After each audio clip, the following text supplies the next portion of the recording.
Good evening guys. Last लेक्चरमध्ये आपण analysis म्हणजे थर्ड चॅप्टर स्टार्ट केलं, दॅट इज ट्रान्झिस्टर ॲम्प्लिफायर. त्याच्यामध्ये इंट्रोडक्शन बघितलं, नंतर ॲनालिसिस ऑफ ॲम्प्लिफायर बघितलं. तर त्याच्यामध्ये आपण सिंगल स्टेज ॲम्प्लिफायरचं ऑपरेशन वगैरे सगळं बघितलं, राईट. आणि कसं सिग्नल ॲम्प्लिफायर होतं त्याचं काही फॉर्म्युले पण बघितले. ओके, नंतर बघूया आता मल्टीस्टेज ॲम्प्लिफायर. तर मल्टीस्टेज ॲम्प्लिफायरमध्ये बघा, when a large gain is required then the single stage transistor amplifier is unable to produce large gain due to limited power dissipation capacity, and distortion may occur if transistor is driven beyond saturation और below cut off. तर आपल्याला काय multistage amplifier बघायचं. त्याच्यामध्ये काय, जर आपल्याला large gain पाहिजे असेल ट्रान्झिस्टरचं, तर त्याच्यासाठी जे सिंगल स्टेज ट्रान्झिस्टर ॲम्प्लिफायर आहे ते आपल्याला जास्त लार्ज गेन प्रोड्यूस करून देऊ शकत नाही. का तर त्याचा जो पॉवर डिसिपेशन आहे, तो पॉवर डिसिपेशन कॅपॅसिटी कमी असते, लिमिटेड असते. आणि त्याच्यामुळं त्याच्यामध्ये काय होतं, डिस्टॉर्शन हे आपल्याला मिळू शकतात, राईट. डिस्टॉर्शन म्हणजे त्याच्यामध्ये अनवॉन्टेड सिग्नल त्याच्यात हे होतात, किंवा त्याच्यातलं काही सिग्नल आपल्याला डिस्टॉर्ट झालेले असतात, म्हणजे ते व्हॅनिश झालेले असतात, राईट. आणि मग ते काय होतं, आणि ट्रान्झिस्टर काय होतं, जर डिस्टॉर्शन कधी मिळतं आपल्याला, की जेव्हा ट्रान्झिस्टर जे आहे ते बियॉन्ड म्हणजे सॅच्युरेशन पॉईंट, जो त्याचे सॅच्युरेशन स्टेट आहे, सॅच्युरेशन पॉईंट आहे, ते सॅच्युरेशनच्या नंतर पुढे जाते, आणि कट ऑफ पॉईंट आहे त्याच्या बिलो, त्याच्यापेक्षा जर कमी राहतं, त्याच्यामुळे आपल्याला काय मिळतं, डिस्टॉर्शन मिळतं. जसं की आपण क्यू पॉईंट जर कुठे, जो ऑपरेटिंग पॉईंट आहे, जर कट ऑफ जवळ राहिला किंवा सॅच्युरेशनच्या नियर गेला, तर जसं डिस्टॉर्शन मिळतं ना आपल्या लोड लाईनमध्ये, त्याच्यामुळं तसं डिस्टॉर्शन मिळतं, राईट. का मग जर आपल्याला लार्ज गेन पाहिजे असेल तर मग सिंगल स्टेज ट्रान्झिस्टर ॲम्प्लिफायर घेऊन चालणार नाही. त्याच्यासाठी आपल्याला काय लागतं, मल्टी स्टेज ॲम्प्लिफायर. तर बघूया, therefore multi stage amplifier is connected, it may be 2 stage 3 stage amplifier. तर याच्यामध्ये जर आपल्याला लार्ज गेन पाहिजे असेल, डिस्टॉर्शन लेस आउटपुट पाहिजे असेल, तर आपण वापरतो मल्टी स्टेज ॲम्प्लिफायर. मग कनेक्ट केलं तर त्याच्यामध्ये किती, तर त्याच्यामध्ये 2 स्टेज ॲम्प्लिफायर असतात, 3 स्टेज ॲम्प्लिफायर असू शकतात, राईट. तर आपण बघूया diagram. Figure 3.2 shows a 3 stage transistor amplifier and the phase shift at each stage. तर याच्यामध्ये काय होतं, तर आपण बघूया की 3 स्टेज ॲम्प्लिफायर बघूया डायग्राममध्ये. तर त्याच्यामध्ये आणि प्रत्येक स्टेजला काय होतं, तर काय, ते फेज शिफ्टिंग होते प्रत्येक स्टेजला, राईट. तर बघूया याच्यामध्ये कसं आहे की आपल्याला मग कळून जाईल, क्लिअर. तर याच्यामध्ये 3 ट्रान्झिस्टर लावलेलं आहे. तर प्लस VCC सप्लाय लावला आहे. पहिला ट्रान्झिस्टर बघा एकदम लेफ्ट हँड साईडला, तर त्याच्यामध्ये व्होल्टेज डिवायडर रेजिस्टर वापरलेलं आहे. नंतर कलेक्टरला एक रेजिस्टर वापरलेला आहे. नंतर इमिटरला एक रेजिस्टर वापरून त्याला काय, त्याच्या पॅरललमध्ये कॅपॅसिटर वापरलेला आहे.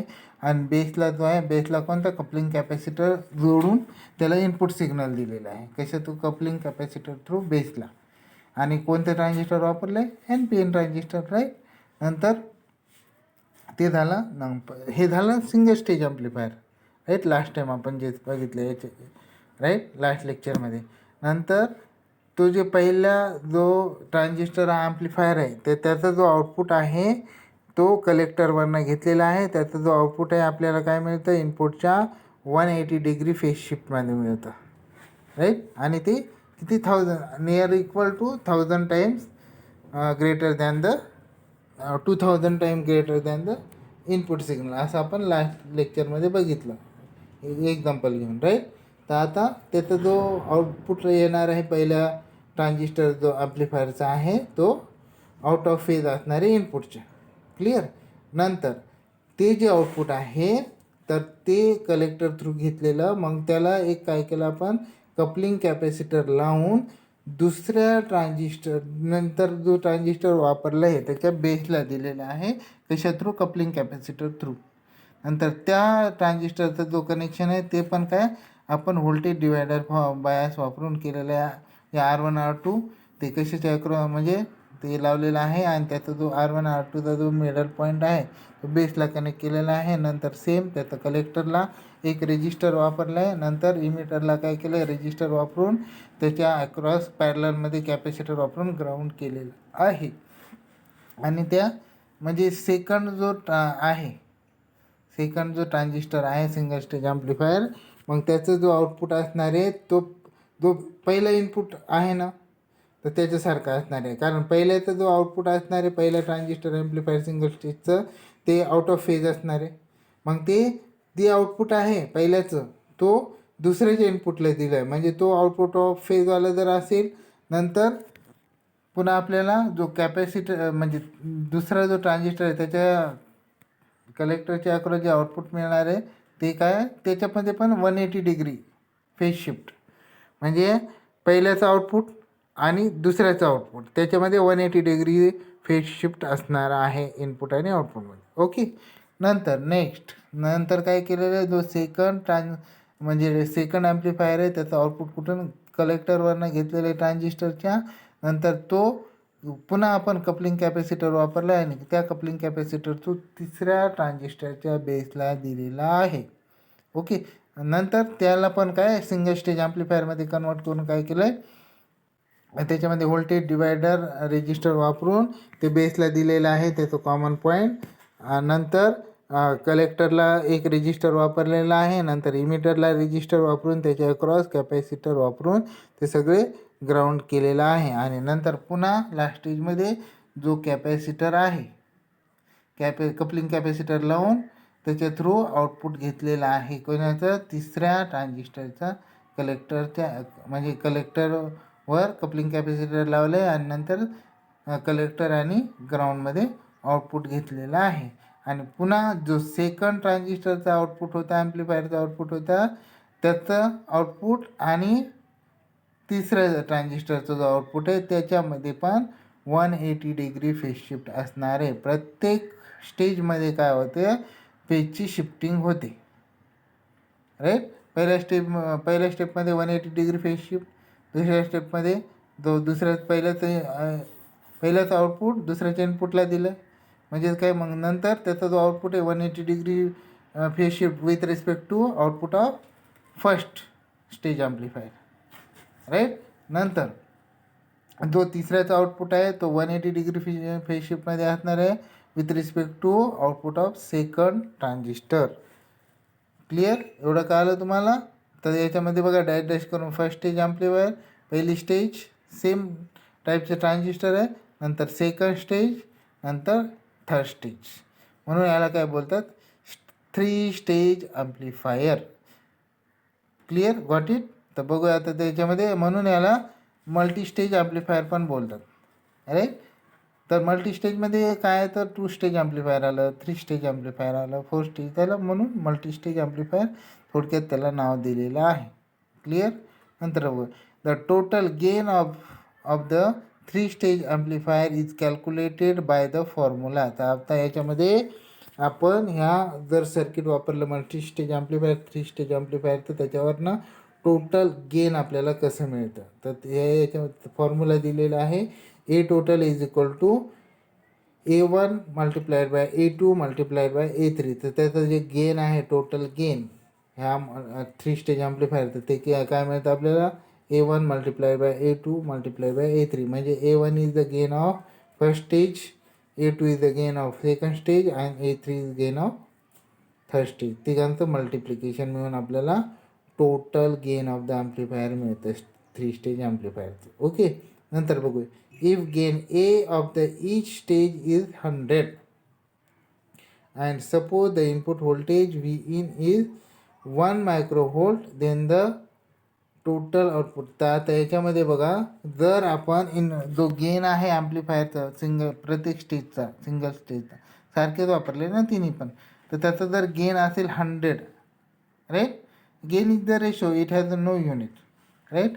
मग त्याच्यामध्ये 100 जर असेल मग आपला जो आणि त्याचा जो इनपुट व्होल्टेज असेल आपण दिलेला त्याचा ॲम्प्लिट्यूड काय त्याचं 1 मायक्रोव्होल्ट जर ॲम्प्लिट्यूड असेल तर बघूया तर आपल्याला काय मिळतं टोटल गेन कसं मिळतं 100 मल्टिप्लाइड बाय 100 मल्टिप्लाइड बाय 100 म्हणजे त्याला आपल्याला 100ला काय लिहिता येतं 10⁻² मल्टिप्लाइड बाय 10⁻² मल्टिप्लाइड बाय 10⁻². म्हणजे काय आणि जर पॉवर असेल तर पॉवरची मल्टिप्लिकेशनमध्ये ॲडिशन होते. मग आपल्याला टोटल गेन काय मिळतं ए टोटल इज इक्वल टू 10⁻6. मग आपल्याला मिळतं 10⁻6 टोटल गेन. Got it. नंतर मग व्ही आउट आपल्याला आउटपुट व्होल्टेज कसं काढता येईल gain is the ratio of change in output voltage to change in input voltage. मग याच्यावरून आपल्याला गेन काढता येतं. मग गेनचा फॉर्म्युला काय A total is equal to V out divided by V in येतं. मग व्ही आउट जर काढायचं V out is equal to आपण A total multiplied by V in. मग ए टोटल काय आलं म्हणजे टोटल आउटपुट गेन काय आलं तर 10⁻6 आणि input voltage into multiplied by 1 microvolt येतं. मग काय होतं 10⁻6 इंटू 1 इंटू 10⁻6 मग मायक्रोव्होल्ट म्हणजे 10⁻6 म्हणजे मग काय होतं +6 -6 गेट कॅन्सल होतं. मग काय येतं 1 into 10⁻0 10⁻0 anything raise to 0 is 1. मग काय येतं 1 व्होल्ट येतं.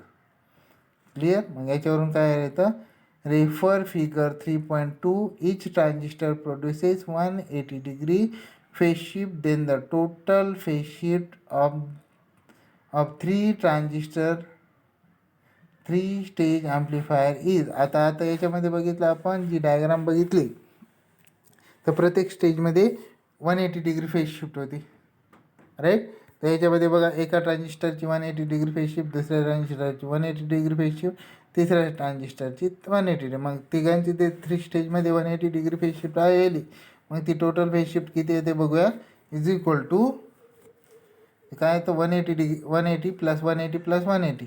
मग काय येतं ते येतं 540 डिग्री राईट. मग 540 डिग्री आल्यानंतर त्याला कसं लिहिता येतं आपल्याला की 360 + 180 लिहिता येतं राईट. और 360 म्हणजे काय 0. 360 म्हणजे काय एक सर्कल पूर्ण झालं दॅट इज 0 + 180 डिग्री. और 360 एकतर आपल्याला 540 डिग्री लिहिता येतं किंवा 360 डिग्री + 180 डिग्री असं लिहिता येतं किंवा 360 म्हणजे काय 0 डिग्री + 180 डिग्री म्हणजे 180 डिग्री. 3 स्टेजमध्ये काय येतं मग इज 180 डिग्री फेज शिफ्ट. म्हणजेच काय therefore the output signal is 180 degree out of phase with input signal in case of 3 stage amplifier right. 3 stage transistor ॲम्प्लिफायरमध्ये काय असतं 180 degree phase out of phase with input signal. Clear. एवढं कळलं का. Okay. Then आता बघूया decibel gain काय भानगड आहे.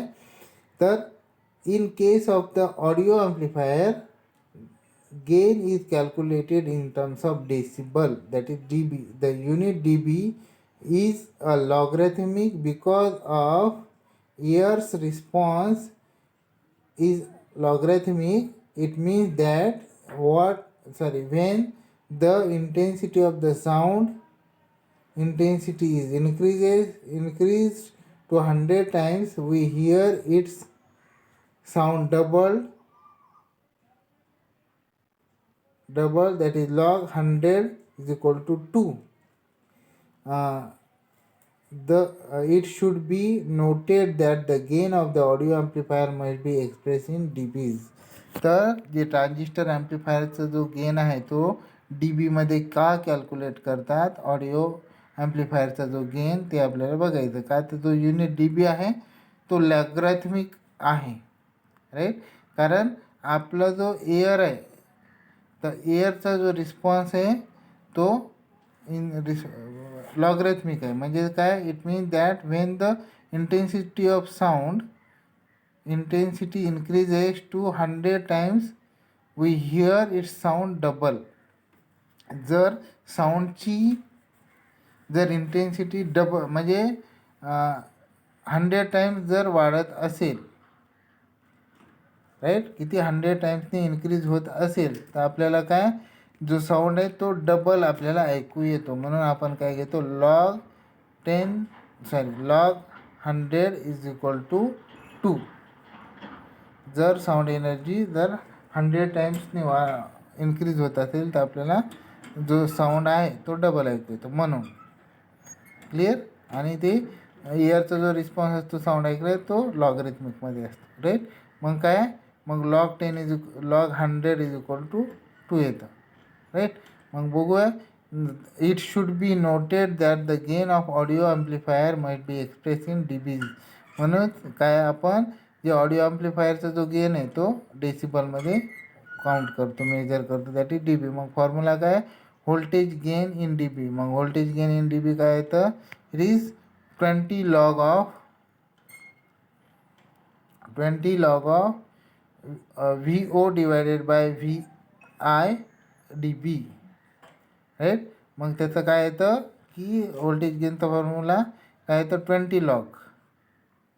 मग काय येतं 20 log of output voltage by input voltage into dB. आणि नंतर पॉवर गेन इन डीबी काय येतं, म्हणजे पॉवर गेन येतं 10 log.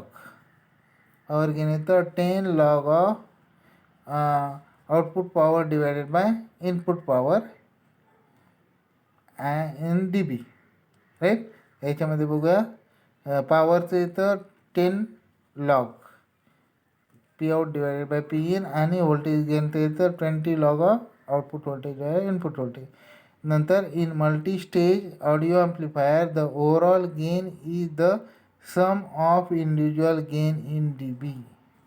तर मल्टी स्टेज ॲम्प्लिफायरमध्ये काय असतं, जे ओव्हरऑल गेन असतं ते इंडिव्हिज्युअल जे ॲम्प्लिफायर आहे, इंडिव्हिज्युअल जो गेन आहे ॲम्प्लिफायरचं सिंगल स्टेजचं, त्यांचा जो सम केल्यानंतर ते डीबीमध्ये येतं.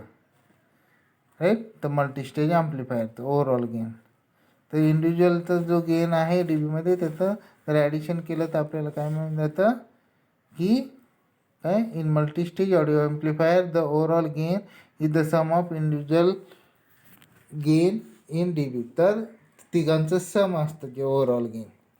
राईट. तर एक्झाम्पल बघूया आपण. याचे 2 एक्झाम्पल घेतल्यानंतर आपल्याला क्लिअर कट कळून जाईल. म्हणजे काय, 2 stage transistor amplifier produces 5 volt output. Calculate total gain and the input voltage if the voltage gain of each stage is 125. Okay. तर याच्यामध्ये 2 स्टेज ॲम्प्लिफायर दिलं आहे, त्याचा आउटपुट जो व्होल्टेज आहे तो 5 volt दिलं आहे. तर आपल्याला टोटल गेन काढायचं आहे, इनपुट व्होल्टेज काढायचं आहे. आणि प्रत्येक जो स्टेजचा आहे तर तो व्होल्टेज गेन किती आहे, 125 आहे. राईट. मग सोल्युशन बघूया. टोटल गेन काय, A total is equal to A1 into A2 असं आहे. मग टोटल गेन काय, 2 स्टेज ॲम्प्लिफायर म्हणून 125 मल्टिप्लाय बाय 125 दॅट इज 1565 असं येतं. मग ए टोटल, मग टोटल जो गेनचा फॉर्म्युला आहे output voltage divided by input voltage. मग out VO divided by input VIN. मग काय, तर इनपुट व्होल्टेज काय, VIN is equal to V out divided by A total. मग V आउट काय 5 volt आणि ए टोटल काय 1565 आहे. मग ते सगळं कॅल्क्युलेशन केल्यानंतर किती येतं, 3.2 इंटू 10⁻⁻⁴. म्हणजे काय, इनपुट व्होल्टेज काय येतं मग काय येतं 0.32 mV एवढं इनपुट व्होल्टेज येतं. आणि टोटल गेन काय येतं 15625 येतं. कळलं. नंतर नेक्स्ट एक्झाम्पल आहे. A 2 stage audio amplifier has a first stage gain of 100 नंतर and second stage has 200. नंतर find the total gain in dB. तर आपल्याला 2 स्टेज ऑडिओ ॲम्प्लिफायरचं फर्स्ट स्टेज गेन दिलेलं आहे 100 आणि सेकंड स्टेज दिलेलं आहे 200. मग त्याचं आपल्याला टोटल गेन आपल्याला बघायचं आहे. मग याच्यावरून सोल्युशन बघूया. पहिलं, first stage, since amplifier is an audio amplifier the gain should be in dB. तर ऑडिओ ॲम्प्लिफायर असल्यामुळं आपण जो गेन आहे तो गेन डेसिबलमध्ये घेतो. राईट. ऑडिओ ॲम्प्लिफायर असलं तर gain should be in decibel असं घ्यायचं. मग फर्स्ट स्टेजमध्ये since the amplifier is audio amplifier the gain is should be in D B. मग काय तर व्होल्टेज गेन इन डी बी काय 20 log of V out divided by V in D B. मग 20 log आहे. नंतर गेन काय आहे आउटपुट तो आहे 100. 20 लॉग 100. मग 100चा लॉग काय आहे तो 2. मग 20 मल्टिप्लाइड बाय 2 दॅट इज 40. मग व्होल्टेज गेन किती येते डी बीमध्ये 40 डी बी. आणि नंतर सेकंड स्टेजमध्ये व्होल्टेज गेन इन डी बी काय 20 log V O divided by V in. मग 20 लॉग मल्टिप्लाइड बाय 200. मग 200 काय 20 मल्टिप्लाइड बाय 2.3 दॅट इज 46. मग त्याचा जो सेकंड स्टेजचा जो गेन आहे डी बीमध्ये तो 46 आहे. नंतर टोटल जो गेन आहे 40 + 46 that is 86 dB. Got it. तर असं आपण बघितलं मल्टीस्टेज ॲम्प्लिफायर, त्याचं कॅल्क्युलेशन, त्याचे काही म्हणजे डेसिबलमध्ये ऑडिओ ॲम्प्लिफायर वायर असल्यावर डेसिबलमध्ये टोटल गेन कसं काढतात, नंतर पॉवर गेन कसं काढतात त्याचे फॉर्म्युला बघितले आणि 2 एक्झाम्पल बघितले. ओके. ह्याच्यामध्ये कोणाला काही क्युरी आहे का मल्टीस्टेज ॲम्प्लिफायरमध्ये? ओके. जर काही क्युरी असेल तर बिनधास्त विचारू शकता. स्टॉप करूयात आपण. नेक्स्ट लेक्चरमध्ये बघूया कपलिंग मेथड्स. Okay then.